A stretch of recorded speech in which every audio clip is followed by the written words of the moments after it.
Melihat kondisi yang ada sekarang, kita ingin cari solusinya.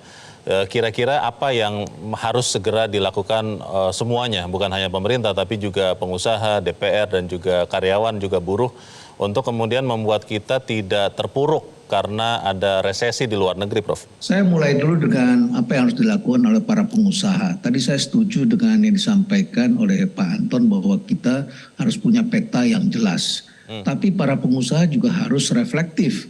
Ekspor tekstil dan pakaian, garment dan sebagainya, alas kaki ke Eropa, barangkali itu akan hilang dalam jangka waktu yang panjang.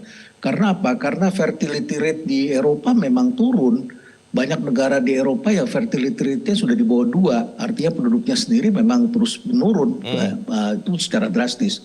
Pasar terpenting ke depan itu adalah yang sedang dibidik oleh China, yaitu adanya di negara-negara sub-Sahara. Mengapa ini tidak dipandang? Karena dianggapnya negara miskin, padahal mereka ini sekarang sedang dibina oleh China untuk menjadi negara yang sejahtera. Berarti harus cari pasar alternatif begitu ya, Prof. Rinald ya? Ya, alternatif. Kongo, Ethiopia. Ethiopia dulu negara miskin, sekarang menjadi negara yang sudah lumayan kaya.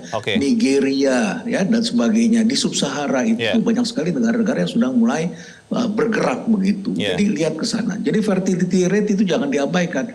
Kita ekspor ke Korea saja. Korea itu fertility rate 0,8, di bawah 1. Rata-rata keluarga tidak ingin punya anak. Jepang juga begitu. Jadi kalau penjualan kita ke Jepang, ke Korea, ke Italia turun, itulah kenyataan karena memang demand-nya tidak ada karena penduduknya berkurang. Jadi kita harus benar-benar paham betul. Satu, yang kedua soal mata uang. Kita ingat ini dolar Amerika ini sangat menguat. Ekspor Amerika itu memang akan turun karena menjadi semakin mahal. Tetapi di Amerika sendiri tidak ada produk-produk manufaktur. Supply dari Cina berkurang, Cina sedang lockdown. Jadi sebetulnya Indonesia punya potensi. Jadi kemungkinan Pak Anton ada juga tuh unsur daya saing itu yang perlu kita perbaiki. Jadi memang 50-50 di situ. Jadi ada hal-hal yang saya kira perlu kita perhatikan. Yang ketiga, ini adalah resiko yang ketiga, di resiko disrupsi karena masalah robot. Jadi kita perlu pikirkan peta jalan industri manufaktur yang sangat penting ini ke depan.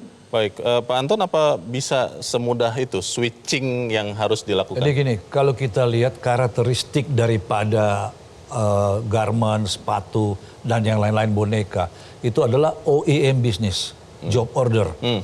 Dan kan gampang kita bilang kenapa tidak bikin brand sendiri. Loh, Jepang juga punya brand sendiri, Mizuno, Asics, Tiger juga tidak sukses.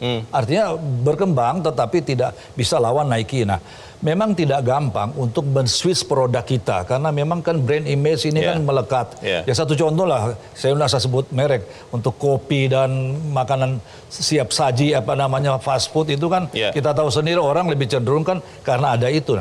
Merubah ini memang tidak gampang. Nah, tetapi begini, kita ini ya memang tetap akan mencari ke situ memang, tapi tidak gampang. Tapi Prof. Rinald, ini bukan soal daya saing karena khusus sepatu dan garment kita sudah sangat bisa bersaing. Tapi betul-betul ini order menurun karena itu Vietnam yang sebagai kompetitor utama kita pun nyerah juga sebagian pabrik dia tutup. Pak Anton, 2023 kan dikatakan untuk di luar Indonesia suram. Kalau untuk sektor industri yang Anda ada di dalamnya dan Apindo tahu Pak, 2023 apakah PHK harus terpaksa lebih banyak atau seperti apa?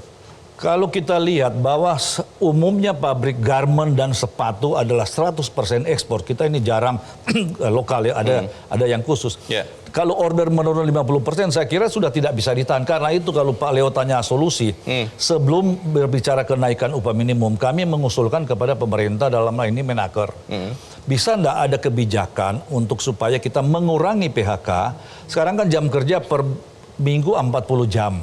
Bisa enggak ada kebijakan kita bekerja 30 jam dan karena sistemnya no work no pay, ya kita membayar 30/40 atau 75%. Sebab kalau tidak ada solusi seperti itu, ya kita tidak kuat tahan, Pak Misbakun.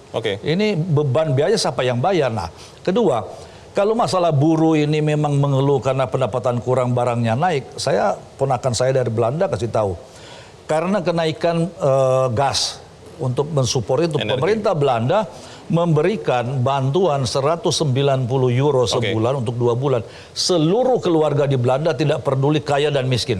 Nah, sebenarnya skim-skim seperti ini, Pak Iskandar, yang kita harapkan supaya jangan menjadi beban pengusaha. Belanda kan sedikit, Pak, penduduknya, Pak, dibanding tapi Indonesia. Begini, maksud saya ada skim yang membantu, karena kalau sekarang kesulitan di kalangan kaum buruh dan lain-lain, ini kan dibebankan kepada perusahaan. Ya lama-lama kita nggak tahan juga. Pak Iskandar, boleh dijawab, Pak? Jadi begini, Mas Leo. Jadi harus kita pisahkan antara persoalan jangka pendek dengan jangka panjang. Memang kami sudah melakukan pertemuan dan melakukan beberapa kebijakan untuk mengantisipasi kemungkinan terburuk seperti yang dikemukakan Bapak Presiden tadi. Memang dari pertemuan kita dengan Apindo, asosiasi footwear, itu mereka kemukakan order itu udah turun. Walaupun memang sekarang belum, tapi potensi untuk PHK itu besar. Itu dari hasil pertemuan kita. Bisa berlanjut tahun depan maksudnya? Iya, justru tahun depan yang tantangan terberatnya. Kalau sekarang kan udah tinggal 1 bulan lagi, Bang Leo ya. Maka itu persoalannya adalah kita identifikasi sekarang, termasuk misalkanlah terhadap produk-produk impor kita. Itu salah satunya. Tadi kan saya kemukakan, basis ekonomi kita kan berasal dari ekonomi domestik. Ketika demand-nya melemah, orang semua akan membanjiri pasar Indonesia. Dengan penduduk 275 juta, ini Indonesia huge market bagi produk lain, produk luar negeri. Maka itu salah satu yang sekarang mungkin tidak begitu lama lagi semacam safeguard untuk melindungi produk-produk dalam negeri berarti. Termasuk yang pakaian-pakaian bekas itu kita lihat banyak membanjiri impor itu impor. Ini kan bisa kita cegah kalau nanti ini bisa kita atasi, tentunya nanti produksi dalam negeri kan bisa meningkat, Mas Leo, sehingga nanti penyerapan tenaga kerjanya meningkat.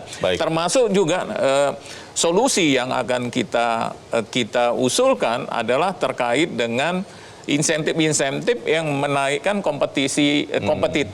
daya saingnya para pengusaha.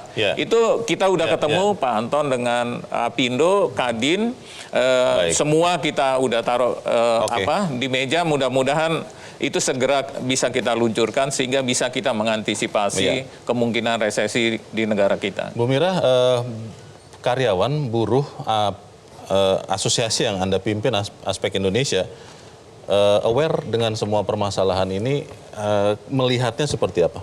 Yang terjadi faktanya Pak Misbah sebagai wakil rakyat, bahwa kami ini pengusaha-pengusaha yang tidak terdampak seperti yang Pak Anton sampaikan dari perusahaan alas kaki, ini ikut-ikutan dengan mengatasnamakan resesi global, mereka mem-PHK, tapi mengganti dengan karyawan yang daily worker. Jumlahnya banyak? Banyak banget. Berapa persen? Sekitar hampir 50% melakukan hal tersebut. 50% dari? 50% itu dari perusahaan yang melakukan itu. Jadi pengusaha-pengusaha ini, Pak Anton, ini kayaknya ada anggotanya Pak Anton juga, termasuk di BUMN dan anak perusahaan BUMN, bahwasannya mereka mem-PHK kemudian menggantikan dengan pekerja kontrak. Kontraknya itu cuma sebulan, 3 bulan paling lama. Dan daily worker, pekerja harian, untuk demi menghindari tadi yang dia tidak mau memberikan upahnya, katanya versinya si pengusaha itu terlalu tinggi. Nah, pertanyaan saya kepada Pak Is, kalau tadi insentif diberikan kepada pengusaha, lalu untuk pekerja buruhnya gimana Pak Is? Masalahnya sudah diberikan karpet merah nih pengusaha sejak dari COVID. Nah, kami dari pekerja buruh sejak 2020, 2021, 2022 sama sekali udah terdampak sama sekali, ini nggak ada yang namanya insentif atau apapun. Kecuali BSU ya, bantuan subsidi upah. Itu pun ada syarat gitu.